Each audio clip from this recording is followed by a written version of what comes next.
Hi, my name is Gary and I served in the U.S. Navy. Today we're going to react to a video called 5 Scary Reasons Why China, Russia, and North Korea Can't Kill the U.S. Navy. The link to the original video is in the description below. Please go and support the U.S. Military Technology channel.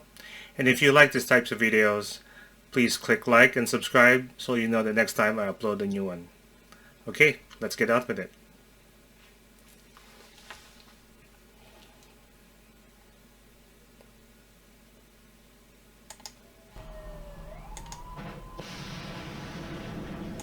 Five reasons why no one can beat the U.S. Navy.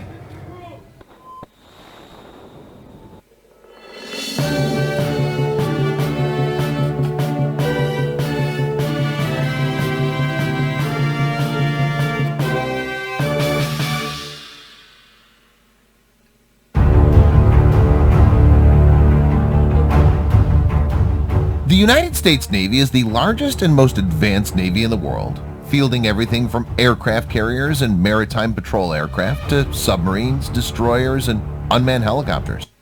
You know, I saw this for myself. We really are the largest and most powerful Navy.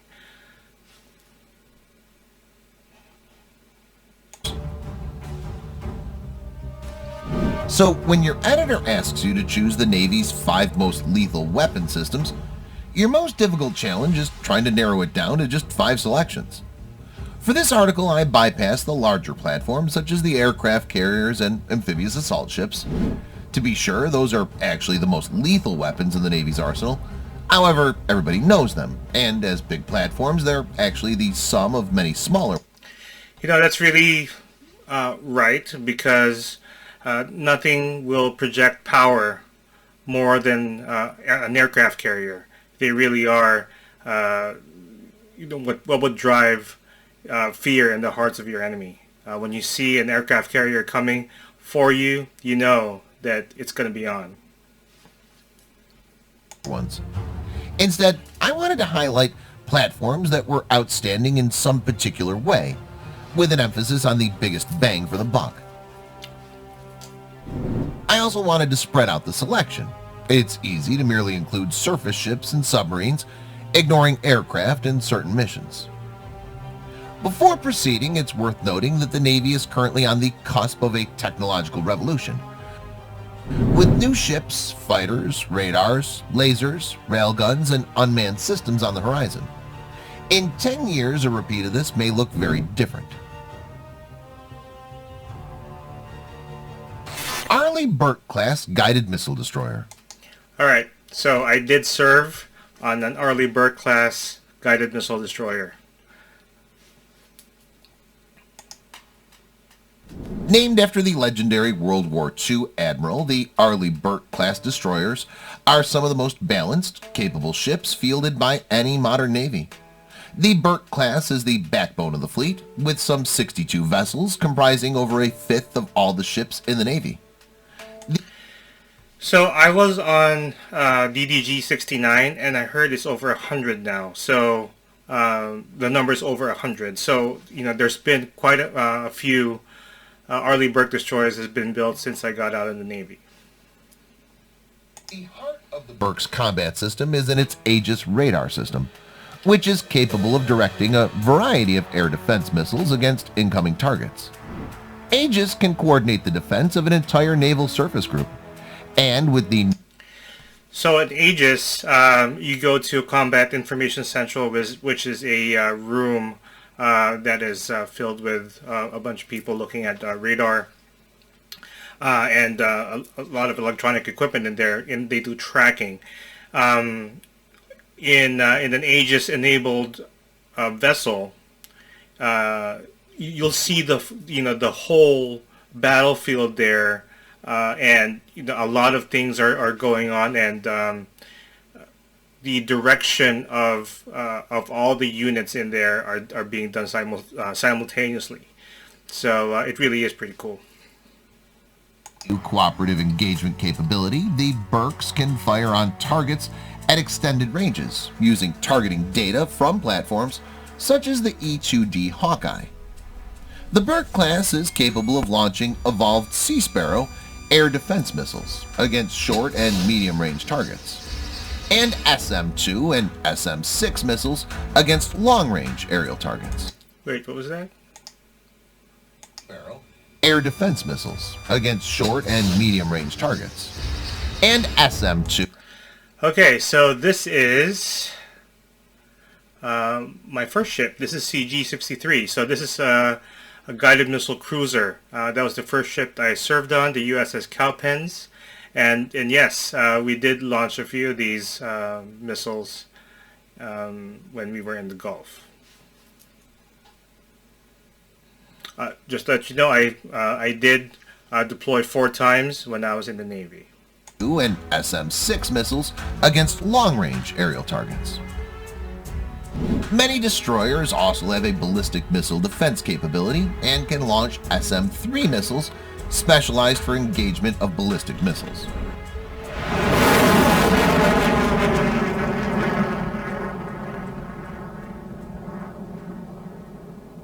For anti-submarine warfare, the class has a built-in SQQ-89 sonar system, with a towed sonar system scheduled for future upgrades.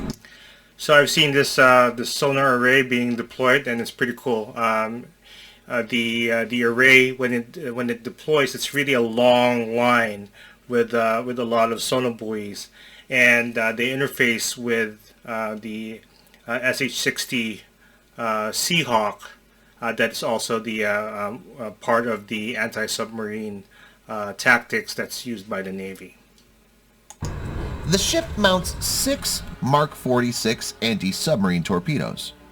The ship's embarked MH-60R anti-submarine helicopters provide long-range anti-submarine capability, although only later versions of the Burke class were built with hangars.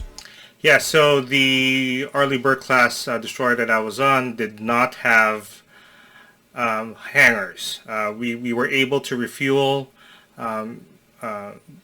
helicopters who landed on our helipad, but we did not have hangars. Now, on my first ship on the CG, we did have hangars, and we were able to house 2 SH-60s in our hangars. Apparently, now the new Arleigh Burkes have a hangar now, so that'll be interesting to see where they actually put that. So. For a modern ship, the Burke class is heavily armed with conventional guns. A 5-inch, 127mm gun is mounted on the bow. Yeah, so these are these are really the stalwarts of our conventional warfare on the ship. The 5-inch gun can be found on the DDGs, the Arleigh Burke class destroyers, and the CGs, and I think the earlier DDGs had them as well. Capable of anti-ship, shore bombardment, and even a limited anti-air role. So these, when I was in, they still split up the gunner's mate rate into 2, gunner's mate guns and gunner's mate missiles. From my understanding is that is now all in one. So it's just one rate now. This is just GM. I might be wrong. The Navy does this all the time. They'll collapse a rate, make it one, and then or split them back up again. It's all needs of the Navy. 2 25mm guns and 4 50 caliber machine guns were added after the suicide attack on the USS Cole in 1999.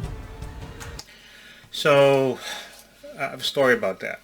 So we were on deployment at the same time the USS Cole was out there. So my ship, I was on the Milius, the Arleigh Burke class destroyer, and the USS Cole is another Arleigh Burke class destroyer. Now, I was an oil king on the ship. That means I knew what the schedule was of our refueling and where we were going to refuel. I know that I saw that we were supposed to refuel in Yemen, during that time. But instead, when it came down to the refueling schedule, all of a sudden we changed over to an oiler did an underway replenishment where you refuel while you're at sea with you're running together with another supply ship, and you're refueling from them. They took our refueling port in Yemen, and that's what happened. So, I really believe that that bomb was really meant for us, because the USS Milius was part of Operation Infinite Reach, where we bombed the training camp of Bin Laden in Afghanistan. But I don't know. I don't know the story after that, but that's what happened. I remember after we had refueled with the oiler, we basically used up all our fuel again because we were racing out to support the USS Cole. But that's a story for another time. Finally, each ship has two Phalanx 1B close-in weapon systems designed to shoot down incoming missiles.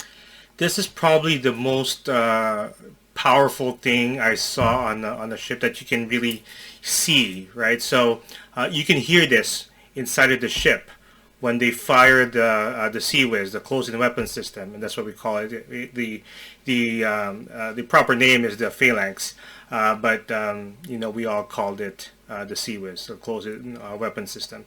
This is really your last resort. When you have incoming missiles coming at you, you can fire at small boats, low-flying planes as well. This is really pretty good system. One of my good buddies who made Master Chief started out as a technician on one of these things, and it really is awesome. But capable of firing on helicopters, UAVs, and small boats as well. One area where the Burke class comes up short is in its ability to engage enemy ships.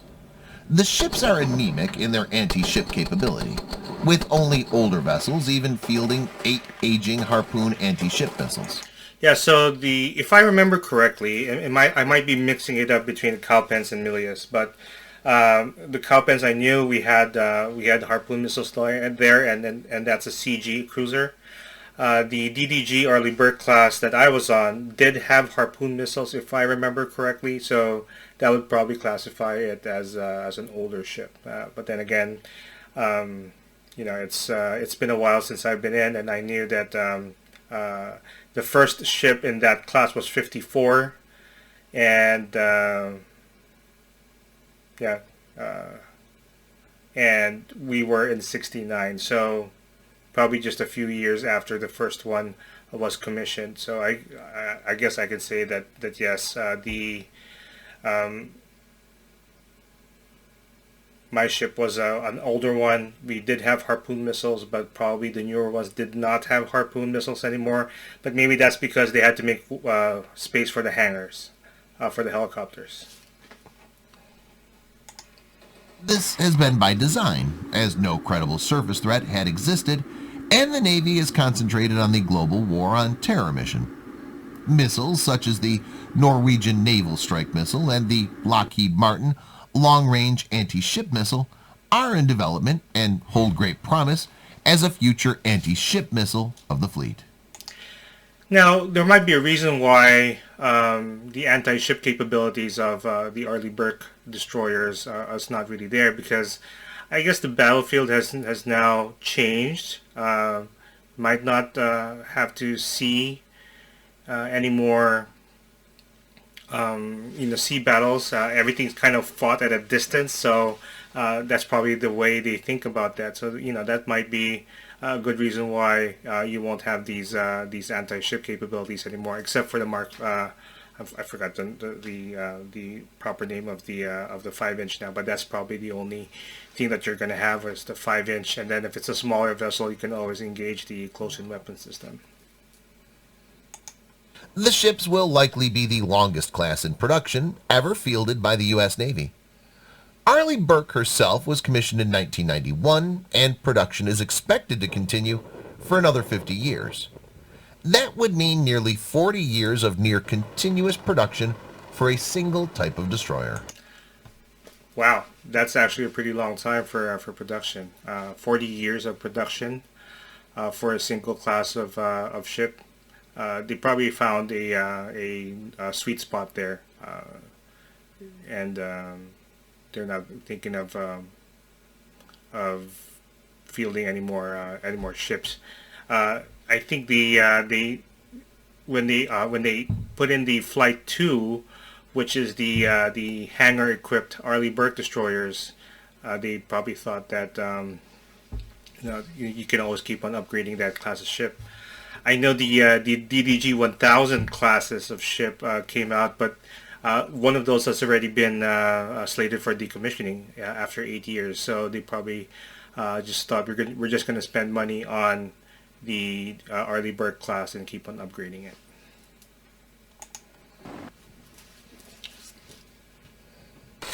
EA-18G Growler electronic attack aircraft.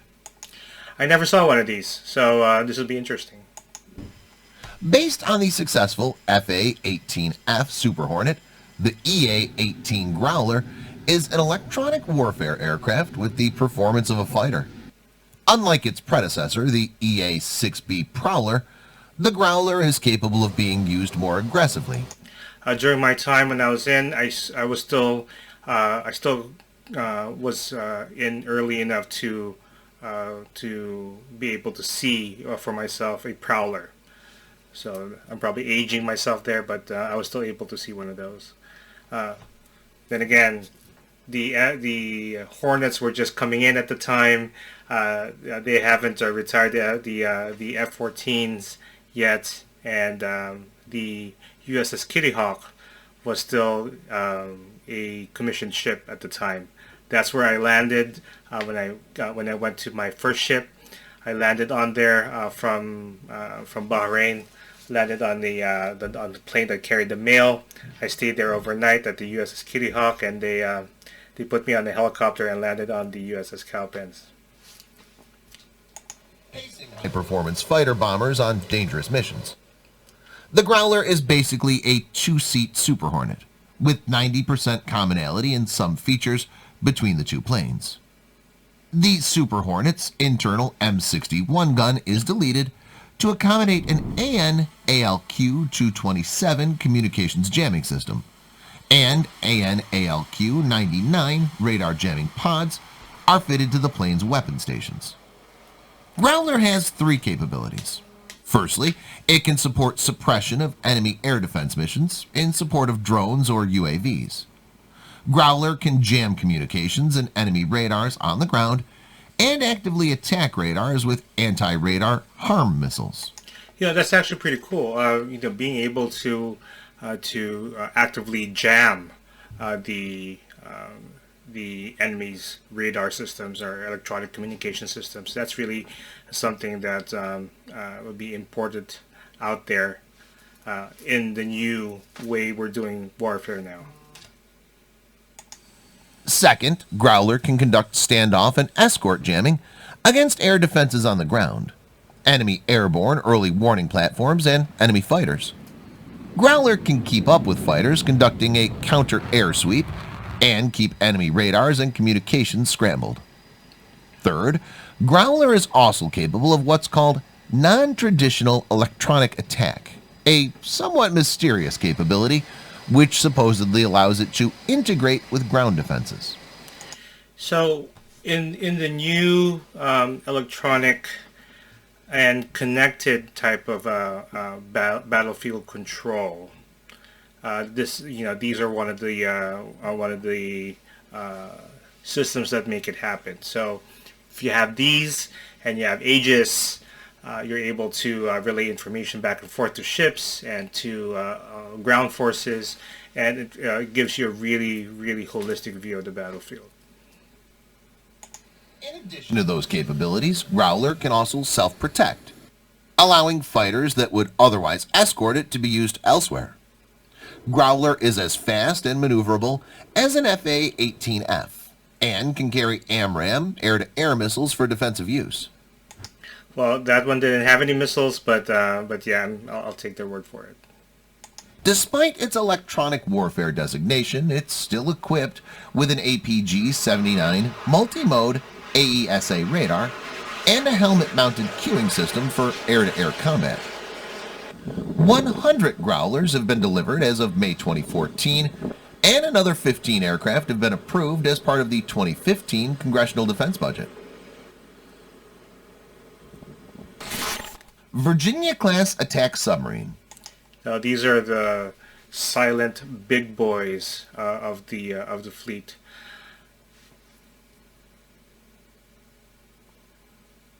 So one of my buddies is a submariner, and he keeps on telling me that we were only targets to him.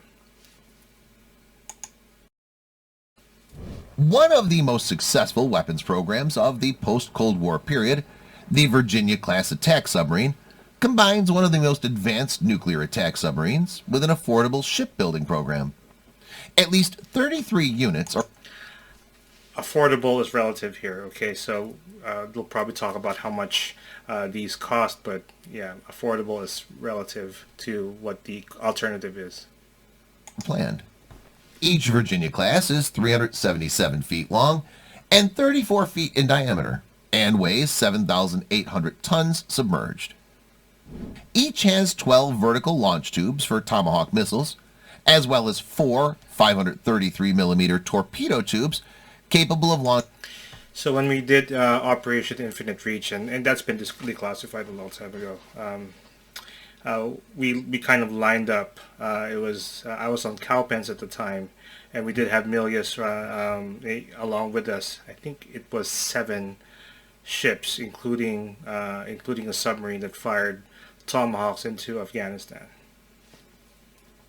Launching Mark 48 ADCAP homing torpedoes, mines, and torpedo tube-launched unmanned underwater vehicles. Subs of the class are also equipped with lockout chambers for divers and can carry SEAL mini-submarines.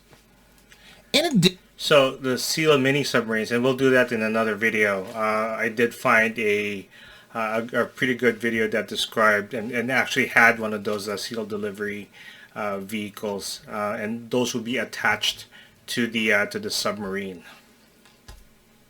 In addition to their attack mission, Virginia submarines are also useful surveillance platforms. Each has an extensive sonar suite with bulb, sail, and chin sonars covering the front hemisphere, sonar arrays on the flanks, and a towed array to detect objects in the sub's wake. The ship is equipped with electronic support measure sensors for detection of enemy signals and optronic sensors. These sensors can be augmented with data from UUVs and special forces. Intelligence can then be relayed. So when they're talking about that means their information right now is what drives a battlefield, right? And even in business as well, information is really drives decision making in business or in the battlefield, and there's really no getting away from it. As technology gets better, we will always try to take advantage of that, either in the business world or here in the military. To the surface and beyond via high-rate data transmitters. The Virginia class is also a success from a cost perspective. The Seawolf class that preceded it was a financial disaster. The Seawolf class. So when I was about to get out, they were just planning on building the first one. So, but I think they didn't build more than a couple, or maybe 3. I'm not exactly sure, but yeah, that was something that they figured wasn't a good idea. 29 submarines were planned, but the first 3 ships averaged $4.4 billion each, and plans for further submarines were terminated. $4.4 billion per sub. Wow. The Virginias, on the other hand, have come in at an average of just under $2 billion each. So, like I said, it's relative, right? If the comparison is $4.4 billion, $2 billion is 50% off. Even better, by 2011, they were delivering early and under budget. USS Mississippi was commissioned a year early and $60 million under budget. In May, the U.S. Navy ordered 10 submarines from General Dynamics Electric Boat and Huntington Ingalls for $17.6 billion, making the per-unit cost a bargain at $1.76 billion. A bargain at $1.76 billion. That's a bargain, considering what the alternative is if they continued on with the Seawolf class at $4.4 billion per sub. Under the agreement, each shipyard would churn out a submarine a year for 5 years, ensuring that 2 submarines would join the fleet annually. Ohio-class cruise missile submarine. The 4 guided missile submarines, SSGNs, of the Ohio class, Ohio, Michigan, Florida, and Georgia, are 4 of the most heavily armed ships in the world. Each is equipped with 154 cruise missiles and can carry up to 4 platoons of Navy SEALs. 4 platoons of Navy SEALs. So this really is, a different role for this type of sub other than the Virginia class. Originally constructed as ballistic missile submarines, each submarine carried 24 nuclear-tipped D5 Trident submarine-launched ballistic missiles. Under the terms of the START II treaty, the United States was left with 4 excess ballistic missile submarine hulls. Rather than decommission them, the U.S. Navy paid $4 billion to convert them to carry conventionally armed Tomahawk land attack cruise missiles. 22 of the Trident missile silos were converted to each hold 7 Tomahawk missiles. The result is a stealthy cruise missile platform capable of firing 154 Tomahawk missiles. 154 Tomahawk missiles.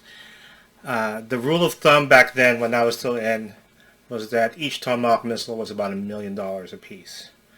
So that's about $154 million in Tomahawks. I'm sure it's more expensive now with the new technology that's in those Tomahawk missiles. But yeah, if you use that as a rule of thumb, that's a lot of money in Tomahawk missiles. A unique capability that greatly increases the U.S. Navy's firepower.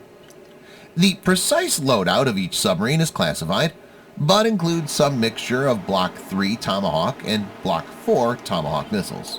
Well, they're not going to tell you what they're going to load up, of course, right? Not, a lot of the crew isn't even sure what they do have there, except for the officers and the folks that operate all the missile systems. So they know what type of missiles they have, but otherwise, you will not know what you're carrying. I remember when we were on Cowpens, the way we were told to answer if we were asked was, do you have nukes on board? Then you should be answering, we are nuclear capable, but otherwise we don't know. Tomahawk Block 3C has a single 1,000-pound conventional warhead at a range of 1,000 miles. Block 3D has a payload of 166 cluster bomblets and a range of 800 miles. Each missile features multiple navigation methods and can guide itself to target by inertial navigation system, terrain contour matching, digital scene matching area correlator, and GPS. Tomahawk Block 4E adds the capability for each missile to conduct reconnaissance, bomb damage assessment, and retargeting.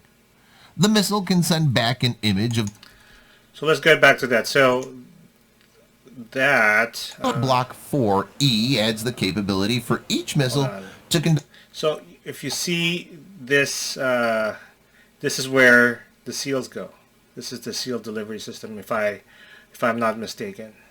Conduct reconnaissance, bomb damage assessment, and retargeting.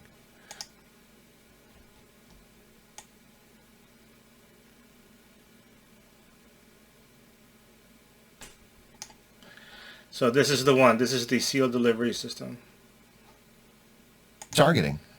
The missile can send back an image of the battle area in order, loiter while new target data is drawn up, and then substitute a new target for the old one. The missile is also significantly cheaper than previous Tomahawks. The remaining 2 Trident launchers were converted for use by Navy SEALs and feature lockout. Just look at that. I mean, sea-launched missile. It's really awesome to look at when you see just a missile coming out of the water. It's pretty cool. Chambers for exiting the submarine underwater. The Ohio-class SSGNs can each carry 66 SEAL commandos, as well as embark a combination of 2 midget submarines or dry dock shelters. The Ohio submarines fired their first missiles in anger on March 19, 2011, during Operation Odyssey Dawn. USS Florida fired 93 Tomahawks against Libyan military targets. In the future, the cruise missile submarines could be used as motherships for unmanned underwater vehicles, UUVs. USS Ponce. USS Ponce. I think I've seen this once. It may seem strange for an aging... So when I saw this one, this is an older ship, but this one is armed with the new laser system that the Navy developed. Amphibious transport dock to be on this list, and indeed, a week ago it wouldn't have made the cut. The 43-year-old USS Ponce, launched in July 1971, served for years as a transport for U.S. Marines. Now it's an afloat forward staging base, and the first ship in the U.S. Navy operationally armed with a laser weapon. Wednesday, the U.S. Navy revealed that the laser weapon system, or LAWS, is now an operational weapon system. The laser system... Operational, that means they're using it now. And they're using it on deployment in the battlefield. ...is cleared to fire in combat. The laser system is designed to target unmanned aerial vehicles, slow-moving helicopters, and fast patrol craft. The laser detonates an RPG-7 anti-tank rocket, burned out the engine of a small boat, and shot down a small unmanned aerial vehicle. The process appears to take a fraction of a second. The U.S. Navy claims that, per the Geneva Convention, the laser will not be used to target individual humans. So that means you won't fire at humans directly. Now, if you fire at a vehicle and that vehicle explodes, that's kind of their workaround there on the Geneva Convention. Because of course, when you fire on a vehicle explodes, person or the people in the vehicle will die. It's safe to say, however, that detonating explosive devices, fuel, or causing catastrophic damage to a vehicle would have lethal consequences for the crew. No details exist on the range of the LAWS or how many shots it can... Of course, they're not going to release that information. But eventually, when a new weapon system is installed that is more advanced than the LAWS, then they'll release that information publicly for the actual capability of the laser weapon system, the predecessor of whatever new one's going to come out. So, fire in an engagement. The laser light does not appear visible to the naked eye.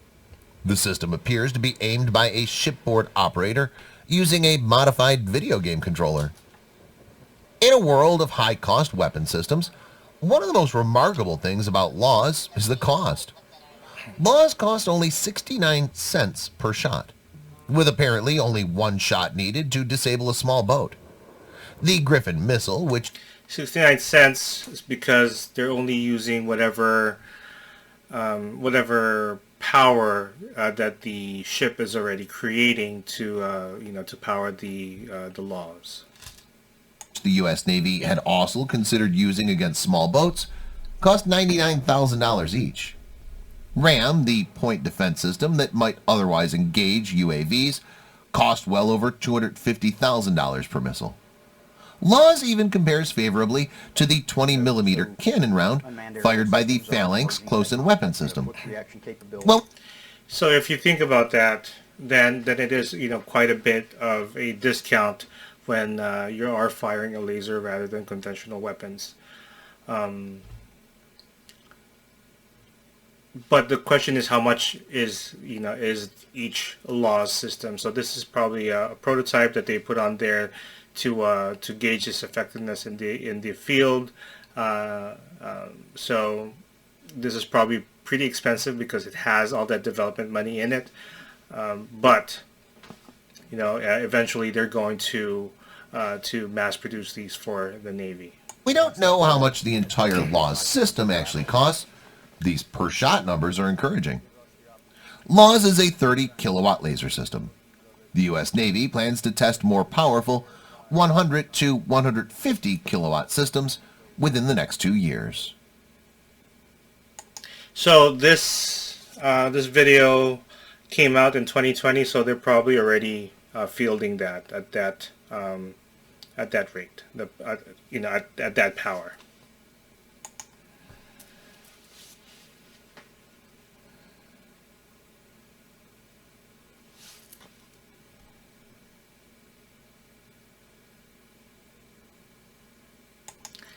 So that's it.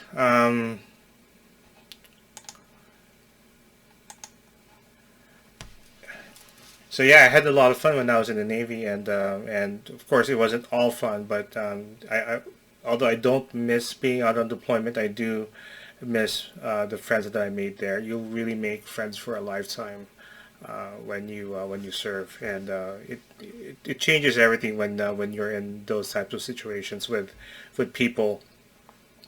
And yeah. Anyway, I hope you liked this video. Again, please like and subscribe so you'll know when I upload a new one. And I'll see you on the next one. Thank you.